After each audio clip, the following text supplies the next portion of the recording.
ప్రధానంగా వైసీపీ వాళ్ళు ఇప్పుడు ఫీల్ అవుతున్నటువంటి లెక్క ఏంటంటే పరకాల ప్రభాకర్ గారు తయారు చేసిన లెక్క. వైర్ దాని మీద రాసిన వైర్లో కథనం అది. 2024 మే 13 ఎన్నికలు జరిగిన రోజున ఈసీ ప్రెస్ మీట్లో సాయంత్రం 5 గంటలకు 68.04% ఓట్లు పోలాయని చెప్పారు. మళ్ళీ రాత్రి 8 గంటలకు 68.12% పోలాయని చెప్పారు. అంటే 3 గంటల్లో జరిగిన పోలింగ్ 0.08.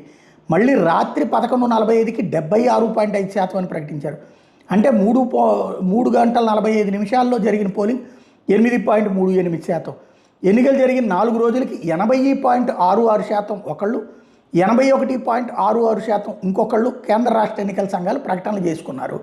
కానీ రాత్రి 11:45కి ఇంకా 3500 పోలింగ్ బూత్లో మాత్రమే జనాలు నిలబడ్డారన్నారు. ఈసీ మీనాకుమార్ ప్రెస్ మీట్లో లాస్ట్ ఓటు రాత్రి 2 గంటల వరకు మాత్రమే వేశారని చెప్పారు. అంటే రాత్రి 11:45 తర్వాత 4.16% ఓటు